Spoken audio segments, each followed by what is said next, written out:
నమస్కారం ఐబీటీవీ వార్తలకు స్వాగతం. ముందుగా వార్తల్లోని ముఖ్యాంశాలు. అంబటి ఇంటిపై దాడికి గల్లా మాధవి కారణమని కుమార్తె ఆరోపణ. తాగుబోతులను రెచ్చగొట్టి మా ఇంటిపై దాడి చేయించారు. ప్రజాప్రతినిధుల కుటుంబాలకు భద్రత లేదని అంబటి కుమార్తె. రాజకీయ కక్షతో మహిళలపై దాడులు అన్యాయమని ఘాటు వ్యాఖ్య. గద్వాలలో కాంగ్రెస్ లో వర్గ విభేదాలు లేవని మీనాక్షి స్పష్టం. పార్టీ కోసం పనిచేసిన వారికే పదవులు దక్కుతాయని ప్రకటన. మున్సిపల్ ఎన్నికల్లో కాంగ్రెస్ విజయం ఖాయమని ధీమా. తప్పుడు ప్రచారాలతో ప్రతిపక్షాలు గందరగోళం సృష్టిస్తున్నాయని వ్యాఖ్య. వరుసగా 12వసారి ప్రజా ప్రయోజన బడ్జెట్ అని ప్రకటన. హైదరాబాద్ కు 3 హైస్పీడ్ రైళ్లు రాబోతున్నాయని వెల్లడి. అభివృద్ధిని చూడనట్టుగా విమర్శించడం తగదని సూచన. అంబటి జోగి ఇళ్లపై దాడులు దుర్మార్గం అన్న తమ్మినేని సీతారాం. మాజీ మంత్రులకే రక్షణ లేకపోతే ప్రజల పరిస్థితి ఏంటి అని ప్రశ్న. దాడులపై సీఎం చంద్రబాబు స్పందించాలని తమ్మినేని డిమాండ్. రాజకీయ కక్షకు హింస దారితీయడం ప్రమాదకరమని వ్యాఖ్య. దర్శకుడు శంకర్ కుటుంబాన్ని పరామర్శించిన బీఆర్ఎస్ నేత కేటీఆర్. రాజకీయాలకు అతీతంగా శంకర్ ఇంటికి వెళ్లిన కేటీఆర్. జై బోలో తెలంగాణ సినిమా గుర్తు చేస్తూ శంకర్ కుటుంబానికి కేటీఆర్ ధైర్యం. తమపై జరిగిన దాడికి గల్లా మాధవి, ఆమె భర్తే కారణమని మాజీ మంత్రి అంబటి రాంబాబు కుమార్తె తీవ్ర ఆరోపణలు చేశారు. తాగి ఉన్న వ్యక్తులను తమ ఇంటిపైకి రెచ్చగొట్టి పంపించారని ఆమె పేర్కొన్నారు. ఈ ఘటనపై హోంమంత్రి అనిత స్పందించాల్సిన అవసరముందని ప్రశ్నించారు. ప్రజాప్రతినిధుల కుటుంబాల భద్రతే ప్రశ్నార్థకంగా మారిందని ఆమె ఆవేదన వ్యక్తం చేశారు. రాజకీయ విభేదాల పేరుతో వ్యక్తిగత దాడులకు పాల్పడటం ప్రజాస్వామ్యానికి ప్రమాదకరమని వ్యాఖ్యానించారు. దాడి చేసిన వారిపై కఠిన చర్యలు తీసుకోవాలని, నిందితులను కాపాడే ప్రయత్నం జరగకూడదని డిమాండ్ చేశారు. మహిళలు, కుటుంబ సభ్యులను కూడా రాజకీయ కక్షకు బలి చేయటం అన్యాయమని ఆమె వ్యాఖ్యలు రాజకీయంగా తీవ్ర చర్చకు దారితీశాయి. ఈ ఘటనపై ప్రభుత్వం ఎలా స్పందిస్తుందన్నది ఇప్పుడు ప్రాధాన్యంగా మారింది. ఇంట్లో లేడీస్ మాత్రమే ఉన్నామని కూడా తెలుసు. లేడీస్ ఉన్న ఇంట్లోకి మగవారిని మూకుమ్మడిగా పంపి, ఈ సందర్భంలో నేను గల్లా మాధవి గారిని అడుగుతున్నాను, ఇది మీకు ఏ నైతిక విలువ ఉందని చెప్పి మీరు క్షమాపణ కోరుతున్నారు అంబటి రాంబాబు గారి దగ్గర నుంచి? నేను అంబటి రాంబాబు గారి వ్యాఖ్యల్ని నేను సమర్థించట్లేదు, ఆయనే సమర్థించుకోలేదు కదా. హీట్ ఆఫ్ ద మూమెంట్ లో నేను అన్నాను, నేను అలా అనుండాల్సింది కాదని ఆయనే చెప్పారు. మీకే నైతిక విలువ ఉందని చెప్పి మీరు, మీ హస్బెండ్, లేడీస్ మేము ఇక్కడ ఉంటే మీరు తాగి ఉన్నటువంటి మగవారిని మా మీదకి రెచ్చగొట్టి పంపిస్తూ ఇంట్లోకి వెళ్ళమని, వాళ్ళు అద్దాలు మీరు చూడొచ్చు, కారు ఎలా పగలగొట్టారు. అద్దాలు, పైన అద్దాలు, పక్కన తలుపులు అన్ని పగలగొట్టుకుని లోపలికి రావాలని చూసారు. లోపల కేవలం ఆడవారు మాత్రమే ఉన్నాం. నేను, మా మదరు, మా సిస్టరు, మా పిల్లల్ని పెట్టుకుని మేము ఉన్నాం. హోమ్ మినిస్టర్ అనిత గారిని కూడా నేను సూటిగా ప్రశ్నిస్తున్నాను, దీన్ని మీరు సమర్థిస్తారా? మీరు ఆడవారి మర్యాద దెబ్బతిందనే ప్రాసెస్ లో మీరు దాడి చేస్తూ మీరు అటాక్ చేసింది ఆడవాళ్ళ మీదనే. ఇది ఏ రకంగా సమంజసం? ఇది ఏ రకంగా న్యాయం? గద్వాల జిల్లాలో రాజకీయ అనిశ్చితిపై ఏఐసీసీ ఇన్ఛార్జ్ మీనాక్షి నటరాజన్ స్పందించారు. కాంగ్రెస్ పార్టీలో ఎలాంటి వర్గ విభేదాలు లేవని ఆమె స్పష్టం చేశారు. పార్టీ కోసం కష్టపడి పనిచేసిన వారికే జిల్లా అధ్యక్షుడు ప్రాధాన్యత ఇస్తారని తెలిపారు. జిల్లా అధ్యక్షుడు స్థానిక నాయకుల సమన్వయంతో పనిచేస్తూ మున్సిపల్ ఎన్నికల్లో కాంగ్రెస్ విజయం సాధిస్తుందని ధీమా వ్యక్తం చేశారు. ప్రతిపక్షాలు కావాలనే తప్పుడు ప్రచారాలు చేస్తూ పార్టీపై అపోహలు సృష్టిస్తున్నాయని ఆరోపించారు. కాంగ్రెస్ పార్టీ ఐక్యతగా ముందుకు సాగుతుందని, ప్రజల సమస్యలే తమ ఎజెండా అని చెప్పారు. గద్వాల రాజకీయాల్లో గందరగోళం లేదని, పార్టీ శ్రేణులు పూర్తి స్థాయిలో ఎన్నికలకు సిద్ధంగా ఉన్నాయని మీనాక్షి నటరాజన్ వ్యాఖ్యానించారు. हमारे जिला कांग्रेस कमेटी के अध्यक्ष और प्रभारी मंत्रीगण सभी जगह पर एक सुंदर समन्वय बनाकर सारी समस्याओं को हल कर रहे हैं और इसमें एआईसीसी की भूमिका नहीं होती है। स्थानीय लोग स्थानीय निकाय चुनाव में टिकट तय करते हैं और बहुत स्मूथली ये तय हो रहा है। ये जो आप बात कह रहे हैं ये विपक्ष के द्वारा फैलाया जा रहा है, ये उनके फ्रस्ट्रेशन का परिणाम है, क्योंकि वो जानते हैं कि सरपंच चुनाव की जीत के बाद अब आगामी नगरीय निकाय भी हम पूरी तरह से ताकत से जीत कर आएंगे। Thank you. మాజీ మంత్రి అంబటి రాంబాబు చేసిన వ్యాఖ్యలను తాము సమర్థించడం లేదని భూమన కరుణాకర్ రెడ్డి స్పష్టం చేశారు. అంబటి ఇప్పటికే ఈ వ్యాఖ్యలపై క్షమాపణలు చెప్పారని తెలిపారు. అయితే ఈ అంశాన్ని డైవర్షన్ పాలిటిక్స్ గా మార్చి టీడీపీ జనసేన శ్రేణులు వైఎస్సార్సీపీ నేతల ఇళ్లపై దాడులు చేస్తున్నాయని తీవ్రంగా మండిపడ్డారు. రాజకీయ విభేదాలను హింసకు దారితీయడం ప్రజాస్వామ్యానికి ముప్పని ఆయన వ్యాఖ్యానించారు. ఇళ్లపై దాడులు చేయడం పిరికిపంద చర్యలని విమర్శించారు. ఇలాంటి కక్ష సాధింపు రాజకీయాలను వెంటనే ఆపాలని డిమాండ్ చేశారు. రాష్ట్రంలో శాంతి భద్రతలు కాపాడాల్సిన బాధ్యత ప్రభుత్వానిదేనని గుర్తు చేశారు. రాజకీయ విమర్శలకు ప్రజాస్వామ్య పద్ధతుల్లోనే సమాధానం ఇవ్వాలని భూమన కరుణాకర్ రెడ్డి సూచించారు. ఆ రౌడీ మూకలలో కూడా తెలుగుదేశం పార్టీకి సంబంధించినటువంటి కార్యకర్తలు నాయకులే కాకుండా యాంటీ సోషల్ ఎలిమెంట్స్ ని పురికొల్పి జోగి రమేష్ ఇంటి మీద, రాంబాబు గారి ఇంటి మీద దాడి చేయించిన మాట పచ్చి వాస్తవం. మేము రాంబాబు అన్నటువంటి మాటను ఏ రకంగానూ కూడా సమర్థించము. ఆయన చేసింది తప్పు, పొరపాటు అని చాలా స్పష్టంగా చెప్పటం జరిగింది. ఆయన కూడా అంగీకరించి క్షమాపణలు కోరటం జరిగింది. కానీ డైవర్షన్ పాలిటిక్స్ లో భాగంగా భరించలేని చంద్రబాబు గారి పార్టీ, జనసేన పార్టీ ఈ రకంగా రాష్ట్రమంతా ఓ విధ్వంసకర రాజకీయాన్ని చేయటానికి దాన్ని సాకుగా తీసుకొని మా మీద దాడి చేస్తున్నది. కేంద్రం ప్రవేశపెట్టిన బడ్జెట్ ను ప్రపంచమే మెచ్చుకుంటోందని ఎంపీ రఘునందన్ రావు వ్యాఖ్యానించారు. ఇది వరుసగా 12వసారి ప్రజా ప్రయోజనాలను దృష్టిలో పెట్టుకుని రూపొందించిన బడ్జెట్ అని తెలిపారు. అయినా కొందరు నేతలకు కళ్లుండి కూడా కనిపించడం లేదని విమర్శించారు. ప్రజలు ఇప్పటికే ఆ కుటుంబానికి గుణపాఠం చెప్పారని గుర్తు చేశారు. పత్రికల్లో వార్త రావాలనే తపనతో ఇష్టమొచ్చిన ఆరోపణలు చేస్తున్నారని మండిపడ్డారు. హైదరాబాద్ కు 3 హైస్పీడ్ రైళ్లు రాబోతున్నాయని వెల్లడించారు. అభివృద్ది కార్యక్రమాలను చూసి చూడనట్టుగా వ్యవహరించడం తగదని అన్నారు. కేంద్ర బడ్జెట్ రాష్ట్రాభివృద్దికి దోహదపడుతుందని, విమర్శలు చేసేవారు వాస్తవాలు గ్రహించాలని రఘునందన్ రావు సూచించారు. నరేంద్ర మోడీ గారి నాయకత్వంలో 12వసారి ప్రపంచం మెచ్చే బడ్జెట్ పెడితే బావా, బామ్మరిది, సొంత కుంపటి పెట్టుకున్న చెల్లె, ఈ ముగ్గురికి కన్నుండి కూడా కనబడతలేనట్టుంది బడ్జెట్. ఎవరు పడితే వాళ్ళు, ఏది పడితే వాళ్ళు ఒక కుటుంబంలోకి వెళ్ళి ఇట్లా మాట్లాడుతున్నారనే మీ కుటుంబాన్ని బండకేసి కొట్టిరు. ఇంకా బుద్ధి రాలేదు మీకు. ఒక దిక్కు కేటీఆర్ మాట్లాడతాడు, ఇంకో దిక్కు హరీష్ మాట్లాడతాడు, ఇంకో దిక్కు కవిత మాట్లాడుతుంది. కత్తి మీది కాదు, నెత్తి మీది కాదు, ఏది పడితే అది ఒర్రకుర్రి. ప్రజలు ఒకసారి బండకేసి కొట్టిర్రు, బుద్ధి తెచ్చుకోండి. భారత ప్రభుత్వం ఆత్మనిర్భర భారత్ కోసం పెట్టింది. మీకు అంకెలే కావాలి, లెక్కలే కావాలనుకుంటే ఇలా అన్ని తెలుగు పేపర్లు రాసినాయి, చదువుకోండి. ఆడ బడ్జెట్ చదవంగానే ఏదో ఆగమాగం అయిపోయి తెలంగాణ గుండు సున్నానోడు, గాడిద సున్నానోడు, అసలు మీరు గాడిదల కంటే అధ్వానం అయిపోతున్నాయి మీ బతుకులు. పొద్దుగా లేతే ఏదో ఒకటి పేపర్లో వార్త ఉండాలనేటువంటి తపన తప్ప. హైదరాబాద్కి 3 రైళ్ళు వస్తున్నాయి, హై స్పీడ్ రైళ్ళు వస్తున్నాయి. హైదరాబాద్ నుంచి బెంగళూరు పోవడానికి విమానం ఎంత స్పీడ్లో పోతుందో అంత స్పీడ్లో పోతుంది. 2 గంటలలో హైదరాబాద్ నుంచి బెంగళూరుకి రైలు పోతుంది. కళ్ళు కనబడతలేవా బావకి, బామ్మర్దికి? పెరగంగానే అయిపోతుంది. ఏంది అంటే జర ఆవేశంలో ఉంది, నిన్న ఇవాళ జర కొత్తగా రోడ్డు మీదకి వచ్చింది కాబట్టి ఏది పడితే అది మాట్లాడుతుంది. మీరిద్దరన్నా మంత్రులుగా చేసిరు కదా, కొంచెం మాట్లాడేటప్పుడు ఇంగిత జ్ఞానం ఉండాలి కదా. ఇట్లా మాట్లాడే అట్లా. అధికార దాహం మనిషిని ఎంతకైనా దిగజారుస్తుందనడానికి ఈ ఘటన నిదర్శనంగా నిలిచింది. మహారాష్ట్ర కేరూరుకు చెందిన పాండురంగ అనే వ్యక్తి సర్పంచ్ పదవికి పోటీ చేయాలనే ఆశతో దారుణానికి పాల్పడ్డారు. 3 కూతురులుంటే పోటీకి అనర్హుడినవుతాడన్న కారణంతో తాను పెద్ద కూతురు ప్రాచీని అడ్డంకిగా భావించాడు. ఆమెను నిజామాబాద్ జిల్లా ఎడపల్లి వద్ద నిజాం సాగర్ కాలువలోకి తోసి హత్య చేశాడు. ఈ ఘటన స్థానికంగా కలకలం రేపింది. పోలీసులు విచారణ చేపట్టి నిందితుడిని అరెస్ట్ చేశారు. కన్న కూతురిని హత్య చేసిన తండ్రి చర్యపై సమాజమంతా షాక్ కి గురైంది. రాజకీయ పదవుల కోసం మానవత్వాన్ని తాకట్టు పెట్టడం ఎంతటి విషాదమో ఈ ఘటన స్పష్టంగా చూపిస్తోంది. ప్రయత్నం చేశారు, పూణే కార్పొరేషన్ ఆఫీస్ కూడా వెళ్ళి ప్రయత్నం చేశారు. అయితే వాళ్ళ ఏవి ఫలించకపోయేసరికి ఎట్లయినా గెలవాలంటే 2 పిల్లలే ఉండాలని నియమాన్ని తెలుసుకొని ఈ పాండురంగ అనే అతను గణేష్ ఇండియా యొక్క ప్రోత్బలంతో తన యొక్క బైక్ MH26BY7495 నేను బైక్లో తన పెద్ద కూతురైన ప్రాచీని తీసుకురావడం జరిగింది.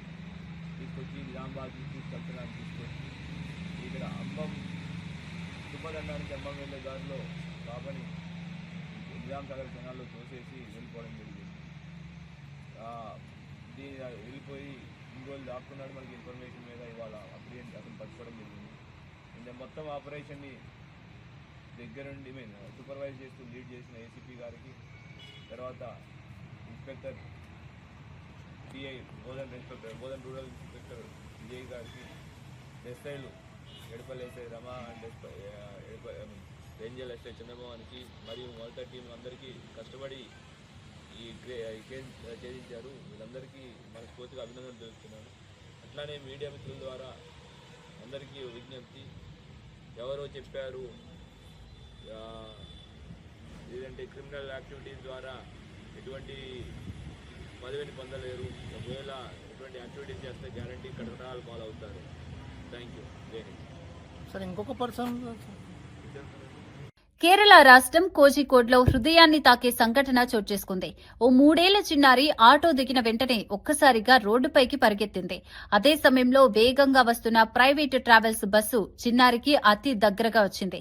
ఈ క్రమంలో బస్సు డ్రైవర్ అప్రమత్తత చూపించి చాకచక్యంగా బ్రేకులు వేయడంతో పెద్ద ప్రమాదం తప్పింది. క్షణాల్లో జరిగిన ఈ ఘటన అక్కడున్న వారిని భయాందోళనకు గురిచేసింది. డ్రైవర్ సమయస్ఫూర్తితో వ్యవహరించకపోయి ఉంటే ఘోర ప్రమాదం చోటు చేసుకునేదని ప్రత్యక్ష సాక్షులు తెలిపారు. ఈ ఘటన పిల్లల భద్రతపై తల్లిదండ్రులు మరింత అప్రమత్తంగా ఉండాల్సిన అవసరాన్ని గుర్తు చేస్తోంది. ముఖ్యంగా రోడ్డు ప్రాంతాల్లో చిన్నారులను క్షణమైనా ఒంటరిగా వదలరాదని నిపుణులు సూచిస్తున్నారు.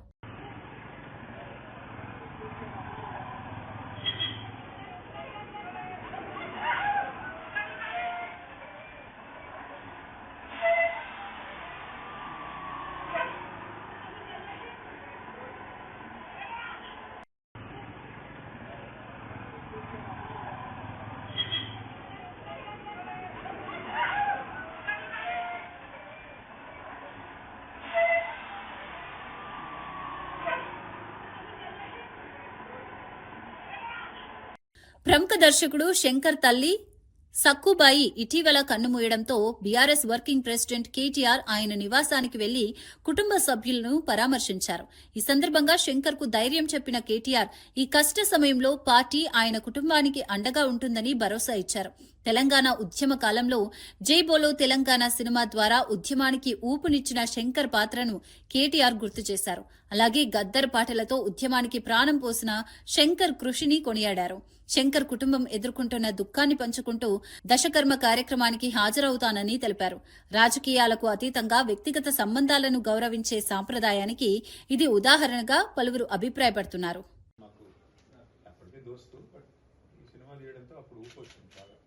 అందులో గద్దర్ గారి పాట ఆయన చూసిన విధానం ఈ రోజు కూడా మీరు చూడండి ఎంతమంది సోషల్ మీడియాలో పెడతారు ఆ పాట. ఎన్ఆర్ఐలు అమెరికాలో అక్కడ ఇక్కడ కార్లో పెట్టుకున్న పాట గురిపోతూ ఉంటాడు. గద్దర్ అన్న పాట ఆ సినిమాలో వచ్చిన టైమింగ్, ఆ టైంలో ఉద్యమం ఉన్న పరిస్థితి ఇప్పటికి కూడా సార్ తెలంగాణ చాలా బలంగా ఉంది. మాజీ మంత్రి జోగి రమేష్ నివాసంపై జరిగిన దాడి ఘటన నేపథ్యంలో వైసీపీ సీనియర్ నేత సజ్జల రామకృష్ణారెడ్డి ఆయనను కలిసి పరామర్శించారు. ఈ సందర్భంగా జరిగిన ఘటన వివరాలను జోగి రమేష్ ఆయనకు వివరించారు. రాజకీయ విభేదాలున్నా వ్యక్తిగత భద్రతకు భంగం కలగడం ప్రజాస్వామ్యానికి ప్రమాదకరమని సజ్జల వ్యాఖ్యానించారు. రాజకీయ కక్ష సాధింపులో భాగంగా ఇలాంటి దాడులు జరుగుతున్నాయంటూ ఆయన ఆందోళన వ్యక్తం చేశారు. ఈ తరహా ఘటనలు రాష్ట్రంలో శాంతి భద్రతలపై ప్రశ్నలు లేవనెత్తుతున్నాయని అన్నారు. బాధ్యులపై కఠిన చర్యలు తీసుకోవాలని డిమాండ్ చేశారు. ప్రజాస్వామ్యంలో విమర్శలు సహజమే కానీ హింసకు ఎక్కడా స్థానం లేదని వైసీపీ నేతలు స్పష్టం చేశారు.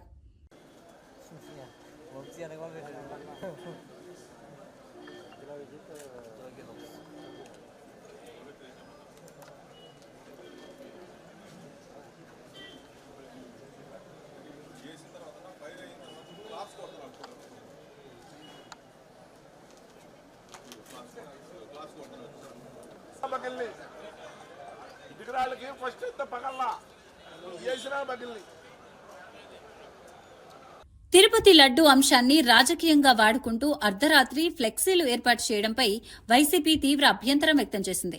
విశాఖ జిల్లా వైసీపీ అధ్యక్షుడు కేకే రాజు మాట్లాడుతూ ఈ చర్యలు ప్రజలను రెచ్చగొట్టే ఉద్దేశంతోనే జరుగుతున్నాయని ఆరోపించారు.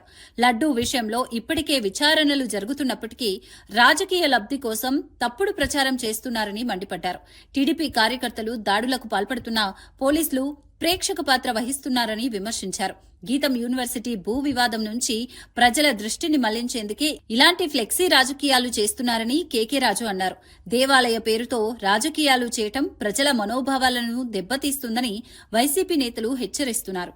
సరే 1000 కోట్ల 5000 కోట్ల గతంలో తీసుకున్న 77 ఎకరాలు మీరు ఇంతకు ముందు కబ్జా చేసిన ఎన్నికలు 12,000 కోట్ల అని పక్కన పెడితే మీరే స్వయంగా 1000 కోట్ల రూపాయలని ఈరోజు 1000 కోట్ల రూపాయల భూమిని మేము కబ్జా చేశామని ఈరోజు మీరే ఒప్పుకోవడం జరిగింది. ఇది సమంజసమా? మీకు 5,50,000 మెజార్టీ ఇచ్చి మిమ్మల్ని ఎంపీ చేస్తే వేలాది కోట్ల రూపాయల భూములు కబ్జా చేయడానికి మీకు అధికారం ఇచ్చింది. తప్పకుండా ఏదైతే ఈ ఫ్లెక్సీల వ్యవహారంలో ఇక్కడ స్థానికంగా గీతం భూములకు సంబంధించి కూడా నేనైతే విశాఖపట్నానికి సంబంధించి ఇప్పటి వరకు విశాఖపట్నం లాంటి సంస్కృతి లేదు.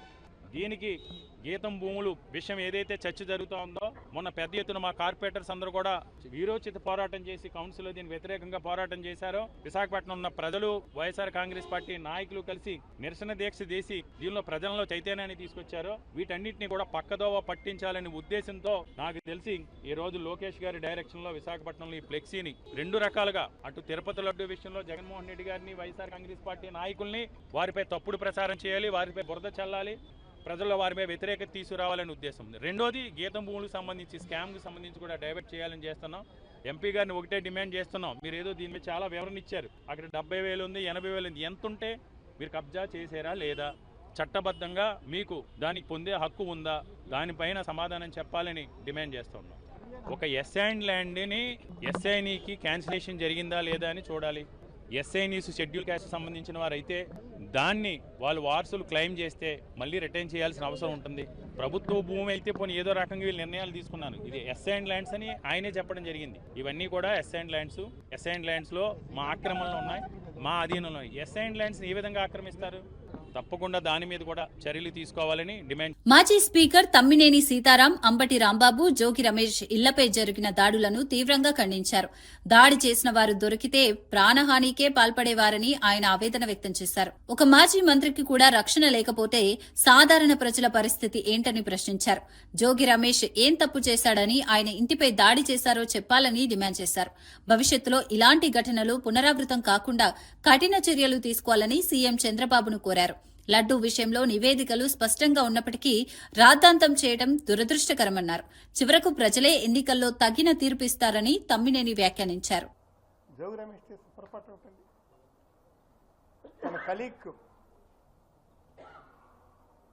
ఏదో ఈ విధమైనటువంటి పరిస్థితులు వస్తున్నాయని చెప్పి సపోర్ట్గా వెళ్ళారు. అయితే దాన్ని దృష్టిలో పెట్టుకుని జోగి రమేష్ ఇంటిని తగలబెడతారా? What is this? మనం ఎక్కడున్నాం? మనుషులు మనం సభ్యమానవ ప్రపంచంలో ఉన్నామా? ఎక్కడికి తీసుకెళ్తున్నాం మనం ఈ సమాజాన్ని? ఈ రాష్ట్రాన్ని ఎక్కడ తీసుకుని వెళ్తున్నాం? ఈ రాష్ట్రాన్ని మనం ఈ విధంగా తీసుకొని వెళ్తే who will be the consider for our demands developmental activities ఖార్సుగా ఇచ్చింది. ఇందులో ఎలాంటి జంతువుల కొవ్వు కానీ లేదా చేపలు కానీ లేదా ఇంకే విధమైనటువంటి కొవ్వు పదార్థాలు ఏమీ లేవని చెప్పిన తర్వాత ఇక దానికి ఇంత అర్థాంతం ఎందుకండి? ఇంకెంత 2 సంవత్సరాలు అయింది, ఆడుతూ పాడుతూ అయిపోయింది. ఇంక 3 ఏళ్ళు ఉన్నాయి. ఈ 3 ఏళ్ళలో మరొక 2 ఏళ్ళు ఏదో బింకంగా నడుస్తుంది. ఇక 1 ఇయర్ ఎలక్షన్ ఏముంది? ఫోన్ ట్యాపింగ్ కేసులో తనను విచారణకు పిలిస్తే తప్పకుండా హాజరవుతానని తెలంగాణ జాగృతి అధ్యక్షురాలు కవిత స్పష్టం చేశారు.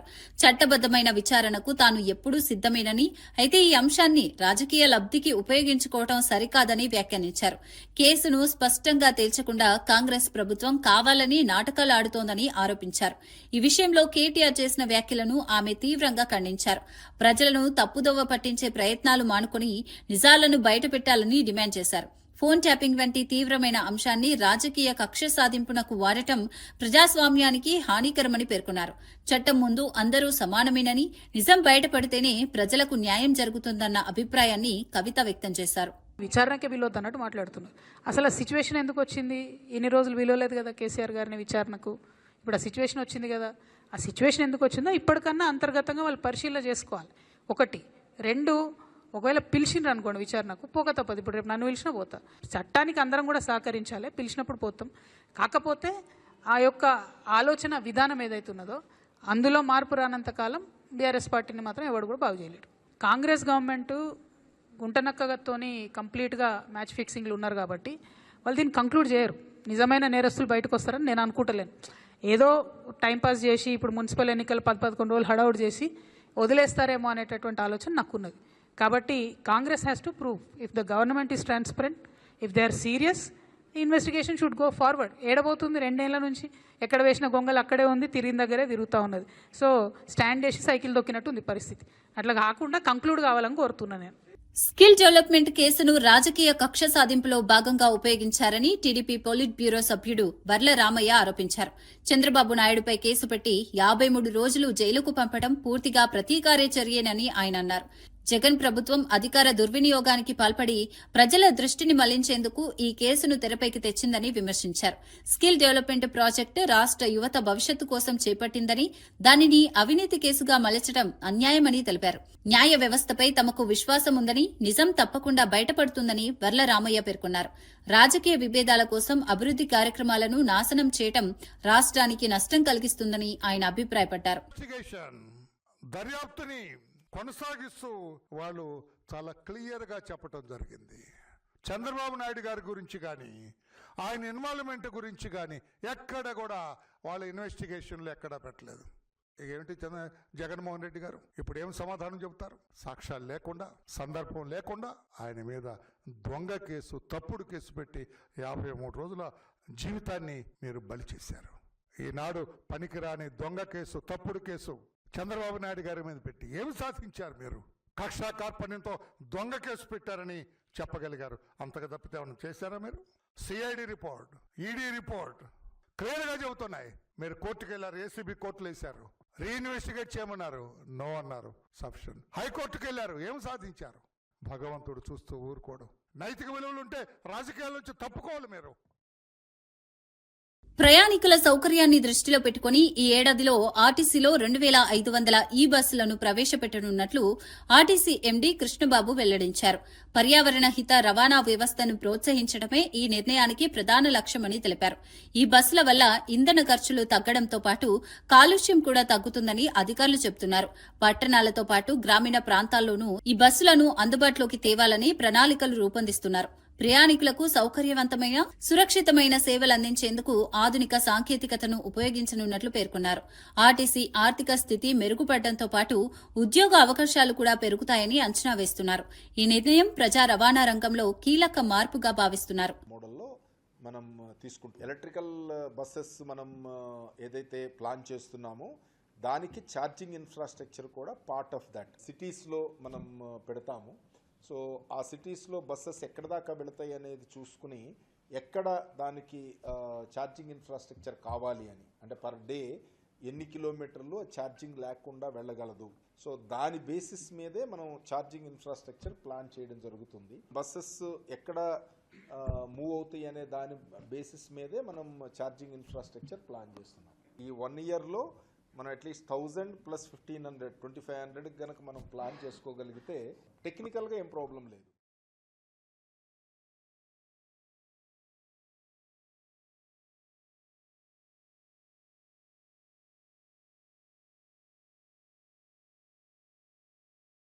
కేంద్ర ప్రభుత్వం ప్రవేశపెట్టిన బడ్జెట్పై మంత్రి సవిత సంతృప్తి వ్యక్తం చేశారు. అన్ని వర్గాల ప్రజలకు లబ్ది చేకూర్చేలా బడ్జెట్ రూపకల్పన జరిగిందని ఆమె పేర్కొన్నారు. ముఖ్యంగా మౌలిక వసతులు, హైస్పీడ్ రైల్ కారిడార్ల విషయంలో రాష్ట్రానికి తగిన ప్రాధాన్యమిచ్చారని తెలిపారు. అభివృద్దితో పాటు సంక్షేమాన్ని సమతుల్యంగా తీసుకెళ్లే ప్రయత్నం బడ్జెట్లో కనిపిస్తోందని అభిప్రాయపడ్డారు. యువత, మహిళలు, రైతులకు ఉపయోగపడే పథకాలకు నిధులు కేటాయించడం స్వాగతార్హమని అన్నారు. దీర్ఘకాలిక ఆర్థిక వృద్ధిని దృష్టిలో పెట్టుకుని కేంద్రం తీసుకున్న నిర్ణయాలు రాష్ట్ర అభివృద్ధికి దోహదపడతాయని మంత్రి సవిత ఆశాభావం వ్యక్తం చేశారు. 320 కోట్లు కేటాయించటం నిజంగా ఇది సామాన్యమైన విషయం కాదు. హస్తకళలు కూడా ప్రోత్సహిస్తూ మరి బడ్జెట్లో ప్రతిపాదించటం మరి చాలా గర్వంగా ఉందనే విషయం కూడా తెలియజేస్తూ, ముఖ్యంగా మహిళలకు మండలానికి ఒక మరి షీమార్ట్ ఏర్పాటుకు 20 లక్షల రూపాయలు ఆర్థిక సహాయం అందడం కూడా మహిళలకు ఇది చాలా ఆనందంగా ఉందనే విషయం కూడా తెలియజేస్తూ, రాష్ట్రంలో 4 దిక్కుల బుల్లెట్ రైళ్లు పరుగులు పెడుతున్నాయి. భారతదేశంలో మరి ఎక్కడా లేని విధంగా హైయెస్ట్ 857 కిలోమీటర్లు హై స్పీడ్ రైళ్లు కూడా మనకి ఏర్పాటు చేయడం కూడా చాలా ఆనందంగా ఉంది. కేంద్ర బడ్జెట్ రాష్ట్రానికి మేలు చేసేలా రూపొందించినప్పటికీ ఆ సానుకూలతను పక్కదారి పట్టించేందుకు వైసీపీ కుట్రలు చేస్తుందని మంత్రి అనగాని సత్యప్రసాద్ ధ్వజమెత్తారు. బడ్జెట్లో పొందుపరిచిన అభివృద్ది అంశాలపై ప్రజల్లో అవగాహన పెరగకుండా కావాలని తప్పుడు ప్రచారం చేస్తున్నారని విమర్శించారు. రాజకీయ లబ్ది కోసం రాష్ట్ర ప్రయోజనాలను విస్మరించడం తగదని ఆయన అన్నారు. కేంద్రం కేటాయించిన నిధులను సమర్థంగా ఉపయోగించుకుంటే రాష్ట్రానికి మరింత అభివృద్ది సాధ్యమని తెలిపారు. ప్రజలు వాస్తవాలను గుర్తించి అభివృద్ది కార్యక్రమాలకు మద్దతివ్వాలని పిలుపునిచ్చారు. తప్పుడు ఆరోపణలతో ప్రజలను తప్పుదోవ పట్టించే ప్రయత్నాలు దీర్ఘకాలంలో రాజకీయ పార్టీలకే నష్టమని అనగాని సత్యప్రసాద్ హెచ్చరించారు. దీన్ని డిస్టర్బ్ చేయాలి, ఈ రాష్ట్రాన్ని వెనక్కి లాగాలి అనే కుట్రతో కుతంత్రంతో ఈ రోజు కులాలను మతాలను అడ్డుపెట్టుకుని రెచ్చగొట్టే ధోరణులు చేస్తా ఉన్నారు. ఈ మనుషులు మధ్య విద్వేషాలు తీసుకొచ్చే ధోరణితో వీళ్ళు చేస్తా ఉన్నారు. దాన్ని మనందరం గమనించాలని చెప్పేసి మీ అందరికీ కూడా తెలియజేస్తా ఉన్నాను. తెలుగుదేశం పార్టీ శ్రేణులకు కూడా తెలియజేస్తా ఉన్నాను. పార్టీ అధినాయకులు కూడా చాలా కన్సర్న్తో ఉన్నారు. తప్పకుండా ఎక్కడన్నా తప్పుడు కూతురు కూర్చున్నా, తప్పుడు మాటలు మాట్లాడినా తప్పకుండా మీరు చట్టానికి చెప్పండి. చట్టం తను పని చేసుకుంటా ఉంటుంది తప్ప మనం చట్టాన్ని మన చేతిలో తీసుకోకూడదు. ఎవరి గృహాల మీద కూడా వెళ్ళి దాడి చేసే పద్ధతి కరెక్ట్ కాదు అనేది కూడా గౌరవ ముఖ్యమంత్రి గారు చాలా ఆవేదన చెందుతా ఉన్నారు. 2019 నుంచే ఈ యొక్క ఆచారాలు స్టార్ట్ అయినాయి. అలాంటి ఆచారాలు ముందుకు తీసుకెళ్తాం, అది కరెక్ట్ కాదు అని చెప్పేసి, అలాగే ముఖ్యంగా ఏదైతే ఆ బూతుల పార్టీ గురించి తప్పకుండా రాష్ట్రంలో ప్రతి ఒక్క వేదిక మీద కూడా మనం మాట్లాడాల్సిన అవసరం ఉంది. తప్పు చేస్తే మాత్రం ఎవరైనా సరే శిక్షిస్తాం. వారు ఎన్నో హత్యలు చేశారు. మేము హత్యకు గురైన కుటుంబాలు అవ్వచ్చు, వాళ్ళతో ఇబ్బంది పడిన కుటుంబాలు అవ్వచ్చు, వాళ్ళందరినీ చేరదీసి వాళ్ళు అభివృద్ధి చెందే విధంగా చేశాం. వారికి ఉద్యోగాలు కల్పించాము, నివాసయోగ్యమైన ఇల్లు ఇచ్చాము, వారికి ఇతర ఆర్థికంగా స్థిరపడే అవకాశం కల్పించాం. కానీ ఎక్కడ కూడా రివెంజ్ చేయమని చెప్పి మేము ప్రేరేపించలేదు. ఆ తత్వం మీ పార్టీలో ఉంది, అది మార్చుకోండి. ఇది సభ్య సమాజానికి మంచిది కాదు, ఈ సమాజం ఒప్పుకోదు. మీకు మరీ అదే చెప్తా ఉన్నాం. వార్తలు ముగించే ముందు ముఖ్యాంశాలు మరోసారి. అంబటి ఇంటిపై దాడికి గల్లా మాధవి కారణమని కుమార్తె ఆరోపణ. తాగుబోతులను రెచ్చగొట్టి మా ఇంటిపై దాడి చేయించారు. ప్రజాప్రతినిధుల కుటుంబాలకు భద్రత లేదని అంబటి కుమార్తె. రాజకీయ కక్షతో మహిళలపై దాడులు అన్యాయమని ఘాటు వ్యాఖ్య. గద్వాలలో కాంగ్రెస్ లో వర్గ విభేదాలు లేవని మీనాక్షి స్పష్టం. పార్టీ కోసం పనిచేసిన వారికే పదవులు దక్కుతాయని ప్రకటన. మున్సిపల్ ఎన్నికల్లో కాంగ్రెస్ విజయం ఖాయమని ధీమా. తప్పుడు ప్రచారాలతో ప్రతిపక్షాలు గందరగోళం సృష్టిస్తున్నాయని వ్యాఖ్య. వరుసగా 12వసారి ప్రజా ప్రయోజన బడ్జెట్ అని ప్రకటన. హైదరాబాద్ కు 3 హైస్పీడ్ రైళ్లు రాబోతున్నాయని వెల్లడి. అభివృద్ధిని చూడనట్టుగా విమర్శించడం తగదని సూచన. అంబటి జోగి ఇళ్లపై దాడులు దుర్మార్గం అన్న తమ్మినేని సీతారాం. మాజీ మంత్రులకే రక్షణ లేకపోతే ప్రజల పరిస్థితి ఏంటి అని ప్రశ్న. దాడులపై సీఎం చంద్రబాబు స్పందించాలని తమ్మినేని డిమాండ్. రాజకీయ కక్షకు హింస దారితీయడం ప్రమాదకరమని వ్యాఖ్య. దర్శకుడు శంకర్ కుటుంబాన్ని పరామర్శించిన బీఆర్ఎస్ నేత కేటీఆర్. రాజకీయాలకు అతీతంగా శంకర్ ఇంటికి వెళ్లిన కేటీఆర్. జై బోలో తెలంగాణ సినిమా గుర్తు చేస్తూ శంకర్ కుటుంబానికి కేటీఆర్ ధైర్యం. ఇవి ఈనాటి వార్తా విశేషాలు. మరే బులెటిన్లో మళ్ళీ కలుద్దాం. నమస్కారం.